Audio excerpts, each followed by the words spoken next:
بسم اللہ الرحمن الرحیم۔ فرحاد علی تیمور، دیوتا، ایک بہت ہی اچھا داستان، ایک ایسے نوجوان کی کہانی جس کی صلاحیتوں نے دنیا بھر کے طاقتور ملکوں اور انسانوں کو دھول چٹا دی۔ اپنے ملک کی بقا کے لیے پوری دنیا سے لڑ گیا، جہاں گیا اپنے نام کا سکہ جمایا۔ جسے بچپن میں نہ ماں کا پیار ملا نہ باپ کا، جو ماں کی گود کو ترستا رہا، جسے نفرت ہی نفرت ملی۔ تو جناب اس کی طرف چلنے سے پہلے آپ پلیز چینل کو سبسکرائب کریں، لائک اور شیئر کریں تاکہ ہر آنے والی قسط آپ کو فوری مل سکے۔ دیوتا، فرحاد علی تیمور، قسط نمبر 90 میں اس وقت بتا نہیں سکتا تھا کہ میں کتنے خطرناک شیطان کے سامنے پہنچ گیا تھا۔ میری ذرا سی بھول مجھے اس کے ہاتھوں میں کھلونا بنا سکتی تھی۔ اس کا حکم سنتے ہی ایک اجنبی بدماش نے مجھ سے کہا، اے بھائی تم کون ہو؟ کچھ تو منہ سے پھوٹو۔ ہم لڑنے کے معاملے میں آج تک استاد سمجھے جاتے رہے ہیں، مگر تم تو ہمارے بھی استاد نکلے۔ ہم تمہارے دوست بننا چاہتے ہیں، جو کچھ ہوا اسے بھول جاؤ، آؤ ہم دوستوں کی طرح گلے لگ جائیں۔ وہ دونوں اٹھ کر کھڑے ہو گئے۔ اندھیرے میں ان کا سیاہ خاکہ نظر آ رہا تھا۔ میں نے بھی دوست بن کر گلے لگنے کے لیے اپنے دونوں بازو پھیلا دیے۔ اس کے ساتھ ہی میں ان کے ذہن کو پڑھ رہا تھا۔ وہ سوچ رہے تھے، یہ گونگا اجنبی ناقابل شکست ہے، ہم دونوں اس سے بیک وقت لپٹ کر بھی اسے بے بس نہیں کر سکتے۔ یہی بہتر ہے کہ ہم سچ مچ اس سے دوستی کر لیں، پھر اس کے ساتھ دوستانہ ماحول میں بیٹھ کر باتیں کریں۔ مگر نہیں، یہ تو واقعی گونگا معلوم ہوتا ہے۔ کیا خاک باتیں کرے گا؟ ہم دوستی کرتے ہی اسے سگریٹ آفر کریں گے۔ ایسی صورت میں وہ ماچس کی تیلی ضرور روشن کرے گا، پھر ہمارا کام بن جائے گا۔ ہم اس کا چہرہ دیکھ لیں گے، اس کے بعد اس شیطان سے ہمیشہ کے لیے نجات مل جائے گی جو ہمارے دماغ میں گھسا ہوا ہے۔ سوچتے ہوئے وہ میرے قریب آئے۔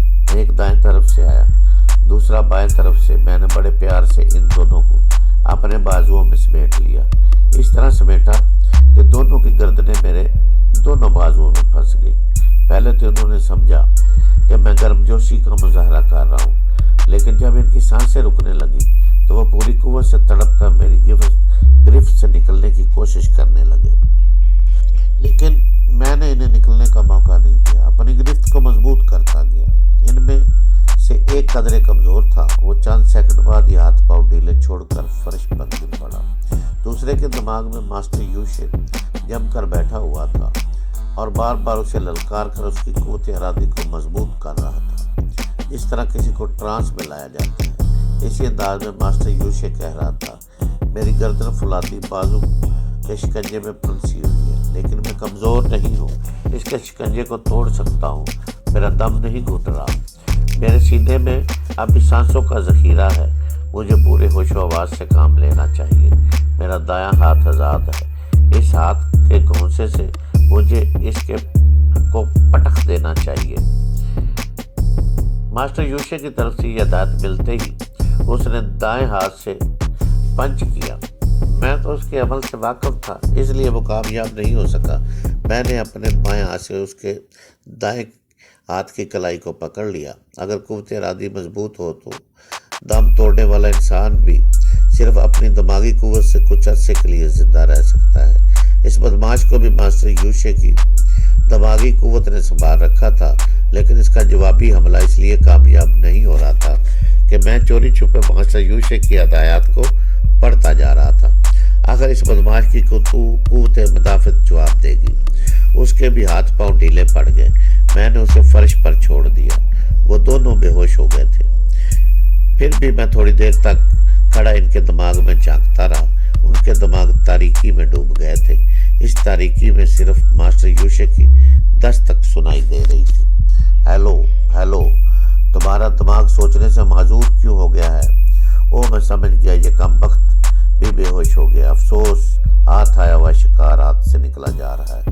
میں اعتراف کرتا ہوں کہ وہ بہت ہی چالاک، پھرتیلا اور بے حد خطرناک ہے، لیکن میں بھی شکار کو پکڑ کر چھوڑتا ہوں، پھر پنجے مار کر پکڑ لیتا ہوں، اور یہ مجھ سے بچ کر کہاں جائے گا؟ اب اس کی گردن تک پہنچنے کے لیے میرے پاس بہت سے ذرائع ہیں۔ میں اس کی بڑبڑاتی ہوئی سوچ کو سنتا رہا۔ تھوڑی دیر بعد خاموشی چھا گئی۔ جب مجھے پوری طرح یقین ہو گیا کہ فی الحال میرے لیے کوئی خطرہ نہیں ہے تو میں نے ماچس کی تیلی کو روشن کیا اور اپنے سوٹ کیس کے پاس آ کر اسے کھول کر دیکھنے لگا۔ کہیں کوئی چیز تو غائب نہیں ہوئی۔ سوٹ کیس میں میرا تمام سامان موجود تھا، صرف اینٹی فیلوشن کا فارمولہ غائب ہو گیا تھا۔ چوری کرنے والے ابھی فرش پر بے ہوش پڑے تھے۔ میں نے فوراً دونوں کی تلاشی لی۔ وہ فارمولہ پھر میرے ہاتھ آ گیا۔ میں نے اسے سوٹ کیس میں رکھنے کی بجائے اپنی جیب میں رکھ لیا تاکہ مجھے جب بھی موقع ملے میں اسے اپنی یادداشت میں محفوظ کر سکوں۔ اسی وقت دور سے ٹیکسی کا ہارن سنائی دیا۔ مجھے احساس ہوا کہ بہت دیر ہو چکی ہے۔ ڈرائیور میرا انتظار کر رہا ہے۔ میں نے سوٹ کیس کو بند کیا اور اسے لے کر کاٹیج سے باہر آ گیا۔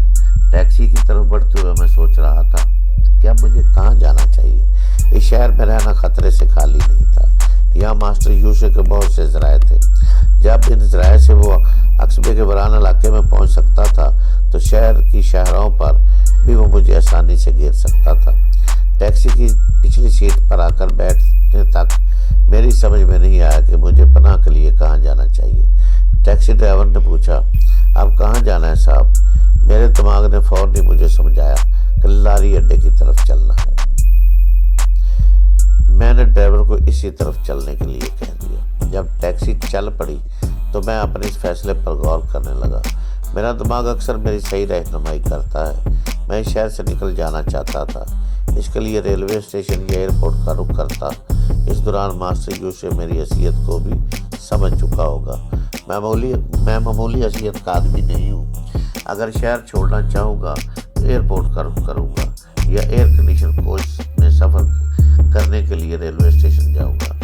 وہ دونوں اڈوں پر اپنے اعلیٰ کار کو پھیلا دیتا اور اس کے اعلیٰ کار ہر مسافر کو سونگتے پھرتے۔ لہٰذا یہی مناسب تھا کہ میں ایک معمولی آدمی کی طرح بس میں سفر کرتا۔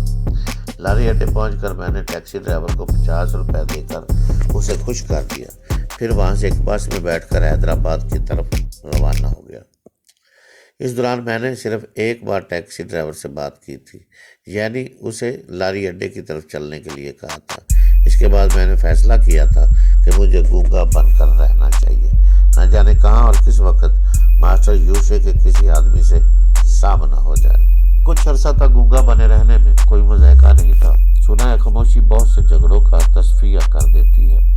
میں اس کہاوت کو عملی طور پر آزمانے لگا۔ اس طرح یہ فائدہ ہوا کہ مجھے گونگا سمجھ کر کسی نے مجھ سے بات کرنے کی زحمت گوارا نہیں کی اور میں ایک آرام سے سیٹ کی پشت سے ٹیک لگا کر اس کے بعد اپنی جیب سے اینٹی فائلوشن کا فارمولہ نکال کر اسے سبق کی طرح یاد کرنے لگا۔ میں فارمولہ یاد کر رہا تھا اور میری نگاہوں کے سامنے کاغذ کی چکنی سطح پر اجلا کی چکنی تحریر پھیلی ہوئی تھی۔ میں یاد کرتے کرتے اس کے وجود کی چکناہٹ کی طرف پھسلتا جاتا تھا۔ اب تک جتنی لڑکیوں کے ساتھ میں نے وقت گزارا تھا وہ سب کسی نہ کسی طرح میری دوست بن کر رہی، لیکن انجلا دوست بھی تھی اور دشمن بھی، اور آخری وقت تو بالکل دشمن ہی بن کر رہی۔ اس نے خود کو میرے حوالے بھی کیا تو انگاروں کی سیج پر۔